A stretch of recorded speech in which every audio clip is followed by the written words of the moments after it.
Hey everybody, it is John Lone King. Happy 4th of July on July 2nd. So second time me doing this video. I did it about a half hour ago and I had connection problems and it was very laggy, and it looks like it's doing much better now. So we deleted that one. So if you got a notification I was live and then you're like, where did John go?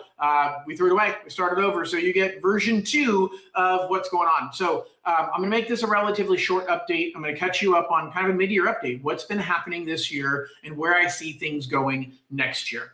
So first and foremost, hope everybody has some plans for the weekend, spending time with family and friends and enjoying the 250th anniversary of our wonderful United States of America. Speaking of our wonderful United States of America, I want to remind you of something that may not feel something special, but it really is, which is the United States is one of very few countries that has a 30-year fixed rate mortgage.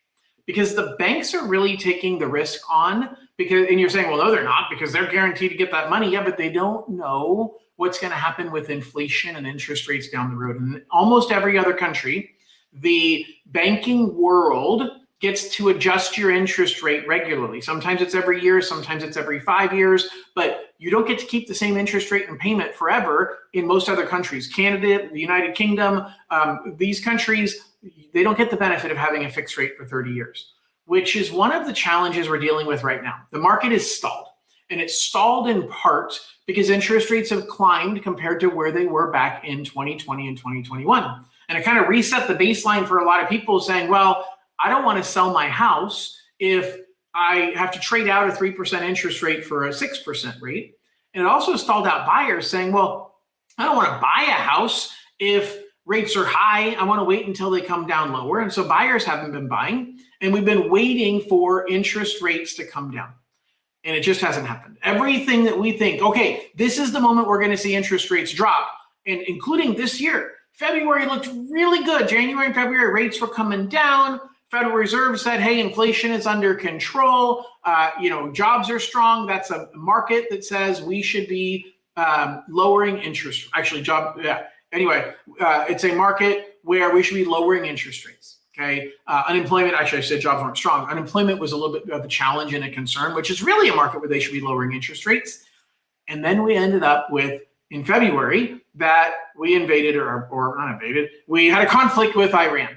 And that conflict has led, now hopefully has ended, but it's been a big pressure on oil prices, and that drove interest rates up. And I've explained it many times on my videos, and so I'm not going to dive into all the details on that. But then we thought, well, this is going to end quickly and rates will come back down again.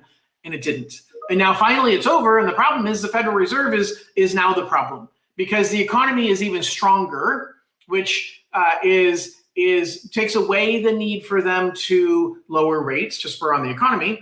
Equally or more importantly is that you've got the inflation issue is really high. And so that has caused for the outlook now for the Federal Reserve to say, hey, I kind of see that we're going to maybe be raising interest rates. And it's really kind of slowed down the market even more compared to what we were expecting a year or 6 months ago. So what does it look like for the second half of the year? More of the same.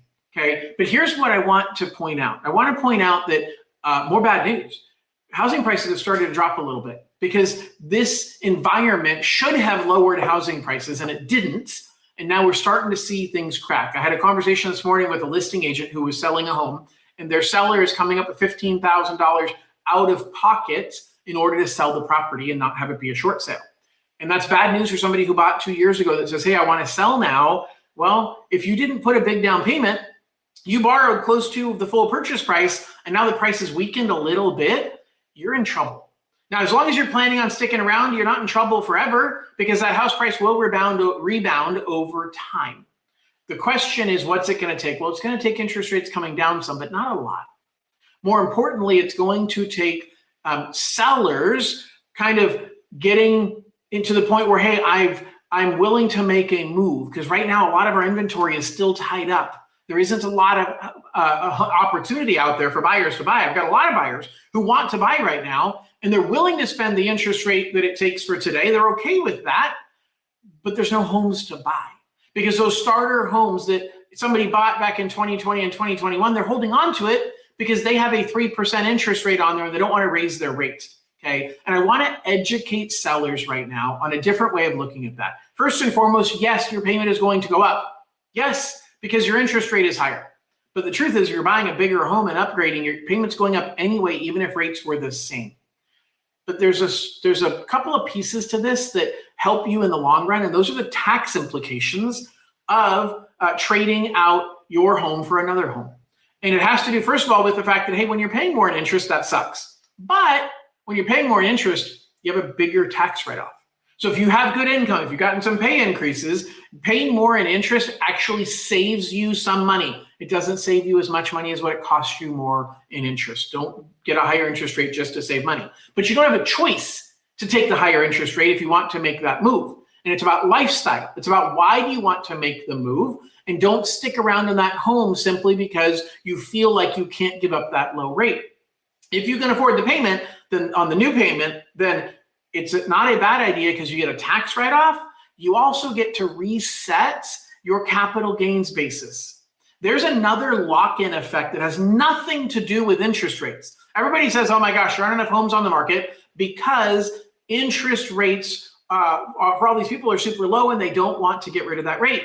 But there's cash owners. There's people who own their property in free and clear that are locked in from selling their home. And you're thinking, how? Because of taxes. So what happens is when you own a home and it's your primary home, the tax law currently says, and has for quite some time, says you can sell that home and earn up to $250,000 in gain as an individual, or $500,000 in gain as a joint couple, and you don't pay taxes on that. Which means if somebody bought their home 10 years ago for $500,000 and now it's worth $1 million and it's a joint situation, you can sell that property and pay zero taxes on that $500,000 in increase. And it doesn't matter what you do with the money. You don't have to reinvest it in another home. But what's happened is a lot of people bought their home in 1975. And here they are 50 years later. They bought it when they were 20 and now they're 70 and they're ready to sell. And they realize, wait a second, I bought this home in the San Francisco Bay Area or in Sacramento, California, or wherever, and I bought it really, really cheap. I bought the house for $50,000 in the San Francisco Bay Area, and now it's worth $2 million. Well, that means that they have a $1,950,000 increase, and they only get to have tax-free $500,000 of that, which means they're paying taxes on $1.5 million versus if they let the house go to their heirs when they pass away. Through inheritance, the IRS says, oh, you get to start over at the $2 million price. And so these people are stuck basically saying, I can't move out of my house. I can't sell it because I can't afford to pay the capital gains and I don't want to lose all of that money. I'm just going to stay here until I die. That isn't what they want to do, but they feel stuck in the property. And so one of the things to avoid being in that situation is to trade out your property when you're hitting close to that cap. So if you're an individual and you've gained $250,000, there's a tax strategy that says sell it and buy a different one. You get that $250,000 tax-free, and now you start over at that price for more gains down the road. Had that person that bought in 1975 sold and traded it for another house when it was worth $500,000, they got to have that $500,000 tax-free, and they now started at a basis of $500,000. And then if when it got to $1 million, they sold and bought another property, they got that $500,000 tax-free and got to now start over at $1 million starting point. And now they traded it one more time at $1.5 million. I say trade, you're selling and you're buying. There's a cost to that. So I'm not saying do it simply for tax benefits. But I am saying, look, if you bought this house in 2015 and you've gotten a sizable amount of gain and you refinanced in 2021 to a low interest rate, you're like, I'm never selling this. I'm never moving because I'm stuck at this low rate. Well, maybe you should. Even though you're going to pay a little bit higher interest rate, you're going to get a bigger tax write-off because you're paying more interest. And more importantly, you get up to $500,000 as a couple of tax-free gain, and you start over on the next house. And so you won't be stuck later like some of these other people are stuck right now. And so it's not about just on the surface, I don't want to give up my 3% interest rate. But looking forward to the rest of this year, I think it is the best opportunity for people who own a home and want to trade out that home. Because when the market is hot, it's very hard to find a buyer or a seller that wants to be party to a train of transactions. We're seeing lots of trains of transactions right now. where we've got one transaction that's tied to another transaction that's tied to another transaction. It's a daisy chain. And if one problem falls apart on any one of those deals, the entire daisy chain falls apart. When a seller has 17 buyers to choose from, they're just going to choose the buyer that is the most likely to close, which means the cash buyer or the financed buyer that has no contingency for the sale of their other homes. So that means now is your best opportunity to trade out a home in this type of a market. Okay, so this is for my first-time home buyers. You're saying, John, what does this have to do with me? It has to do with what it's going to take to see more inventory out there. And it's going to take, first of all, inventory being built. But even if they build new homes, unless they're building first-time home buyer homes, if builders are not building a lot of those, they're building the upgrade, the luxury homes. And so the builder says, well, I want to build these bigger homes, but they've got to get the person that owns the first-time home to buy that bigger home. And that person is stuck right now thinking they can't make a move because they have a super low interest rate. So tying this back to where I started, this year is not the year that we had counted on. We're seeing interest rates stay high, and I don't think they're dropping anytime soon. I think that ultimately we could see rates in the mid 5s to the high 4s, but we've got to see this market churn itself out. And it is churning. The longer we wait, the better the market will become for two reasons. Number one, fewer people have 3% interest rates. That's it. Fewer people have 3% interest rates because over time, more and more of those people are selling. They are trading up. They're cashing out, whatever they're doing. And so they won't have that 3% interest rate. And that removes that lock-in effect. And number two, for the buyers who are saying, I'm not willing to spend that much money per month for a house payment, well, every year you're getting pay raises. And as you get pay raises, you can better afford that higher monthly payment. And so there becomes a tipping point where affordability starts coming back down, not because house prices came down, not because interest rates came down, but because incomes are moving up. Okay, so incomes are moving up, and that is really going to help solve this problem. All right, I'm going to transition really quickly here and talk about Dream for All. I've got some questions. I've got some people who've been asking this a lot. Brian says, will I move on the waiting list? I'm currently 262 and haven't moved. Brian, I don't know what county you're in, and it doesn't really matter. I had somebody reach out to me last week and say, hey, I heard rumors that the waiting list in Los Angeles County has started moving, yet they're on the waiting list in Los Angeles County, and their number hasn't changed.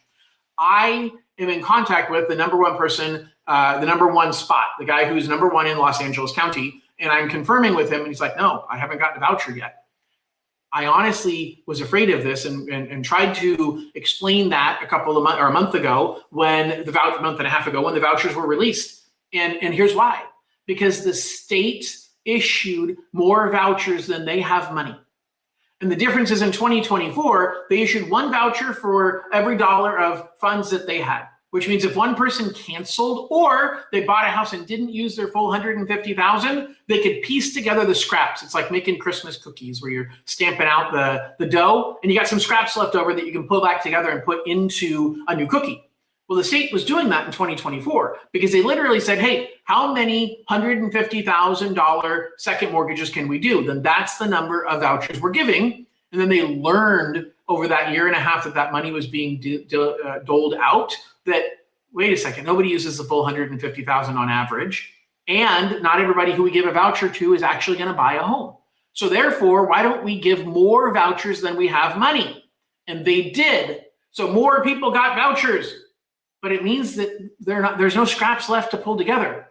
I believe the first chance that we're going to see any movement on the waiting list is 90 days after the original vouchers were issued, which means we're looking at August, okay? But I don't think we're going to see much movement in August. I think we'll see some, but not much.